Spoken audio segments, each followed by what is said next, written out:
at what an ideal board member is. You know, the first qualification comes right out of the Bible, and I'm not going to quote all these scriptures for you. I'll leave that to you as an exercise if it's something that you're in the middle of doing.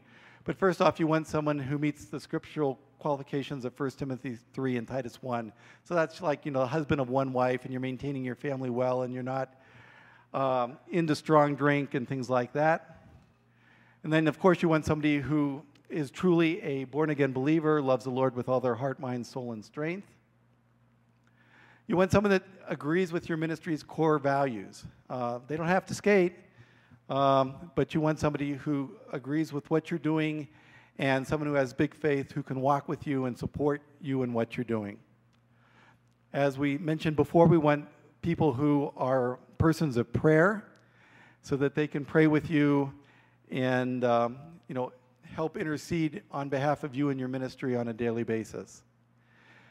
And you want someone who has a real big picture perspective.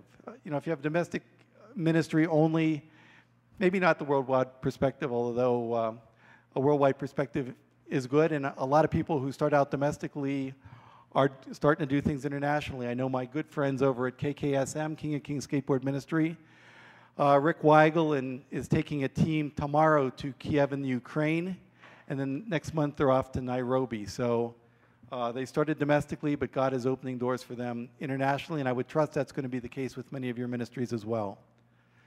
You want a board that's positive and an encourager. As I think any of you know who've been doing this for any length of time, the evil one is going to seek to discourage you. There's going to be setbacks. There's going to be financial shortfalls. There's going to be things that are going to cause you to be depressed. And so you need a team behind you that is going to be positive, that's going to uplift you, and that is going to encourage you even if you're having a down week or a down season. You want a board member that thinks critically without a critical attitude. So you want them to be able to think through the issues with you, but not put you down, not criticize you, or if they do criticize you, absolutely criticize you with the goal of encouraging you and doing so in love. You also want somebody who thinks strategically. What strategic direction should your ministry take? You want someone who believes passionately about your ministry's vision.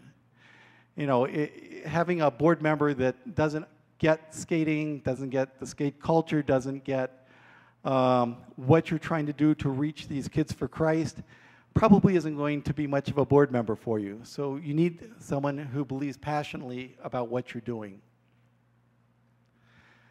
And the other thing you need in a board member is someone who fits with your current board members and you. You don't want to try to put a square peg in a round hole or a round peg in a square hole. So you want a board member who's going to fit in. Otherwise, it's like oil and water, and you're always going to have very contentious board meetings. So you do want a board member that's going to fit in with you. And finally, you want one that is going to enjoy a wide network of contacts. Again, this comes back to fundraising and being able to be an advocate for you and your ministry. Another characteristic of an ideal board member is one who desires to work and grow your ministry and has the time and energy to do so. So there could be a great businessman, but he's already on 3 boards. He's on the Red Cross and United Way and the church board. You know, he's probably not going to have time for your skate ministry. So, you know, you want someone who can dedicate a good chunk of their time and energy to what it is you're doing and what your needs are. You want somebody who's results-oriented. You know, someone who's going to look at your numbers, look at what you're doing, and hold you accountable at some level for results. You want somebody who's humble and not judgmental, someone who commands respect, and someone that you respect. If you don't respect them, then I wouldn't want them on my board, or I would hope that you wouldn't want them on yours either. And then there's the whole thing of priorities, being able to cut through the issues with the non-issues. You know, what is really important? You know, whether you feed the kids hot dogs or hamburgers or pizza is not something you're going to want to bother the board with.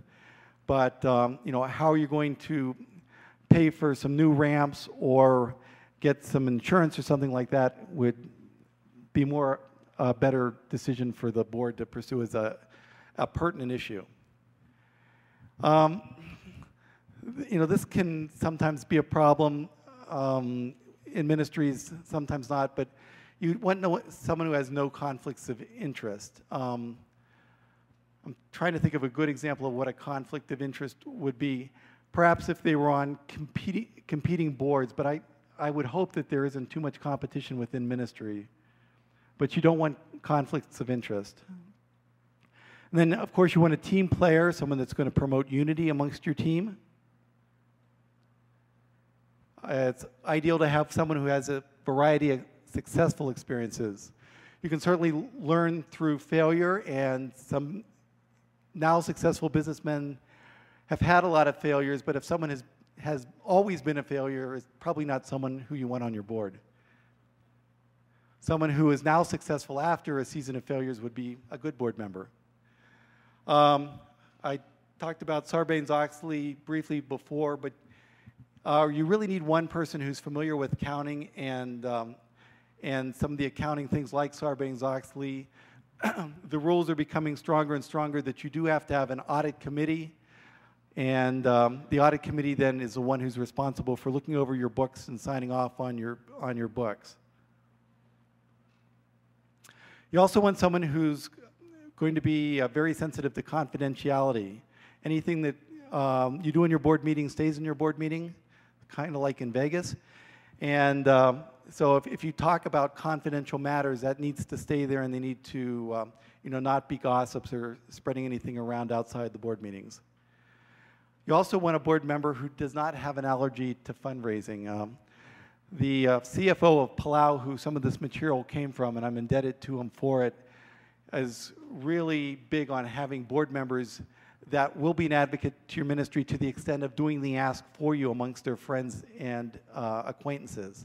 So having board members that are willing to help you raise funds is going to help you a lot in the long run. And finally, if married, you want to have a board member who has a supportive spouse. If the spouse isn't supportive, there's a T-shirt that says, if mama's not happy, nobody's happy. So if you don't have a supportive spouse, if the board meetings are viewed as an evening away from her and the kids and the family, that probably doesn't work out the best for you in the long run. Excuse me. Another important area, of course, for ministry is fundraising. Those of you who are in a church environment, you get a budget from the board of elders or the pastoral staff, or however the budget is set in your particular congregation. But those of you who are out there on your own know that fundraising is a real problem. I know Annabeth is trying to raise support right now, right? And there are essentially 3 or 4 sources of funds which I just want to touch on. First, and probably the largest source of funds, is individuals. Now, you can only ask your parents or your Aunt Martha so many times for money. So you're going to want to develop over time a network of friends who love and support what you're doing. Individuals, if you look at ministries in general, is typically the largest source of funds. It's an ongoing source that you can build on. As they get to know your ministry better, perhaps see your ministry in action, hopefully they will perhaps give you a little bit more over time. But God bless those Grandma Marys who every month faithfully give you $12 out of her Social Security check. We have lots of those at Palau. And one, it's a real blessing just to know that they do it. But it also holds us to kind of a level of accountability, because we ask ourselves when we go out and spend money, is this something that would bless Grandma Mary, because she's giving us this $12 out of her Social Security check. Individuals, too, once a giver, once you've established a relationship with them, can be real advocates for your ministry. They can be a source of new individuals who will also bless your ministry. Individuals also double as prayer partners. I suspect many of you put out prayer emails or letters encouraging prayers, sharing praises, but also asking for prayers in the coming month. And individuals, even if they can't give very much,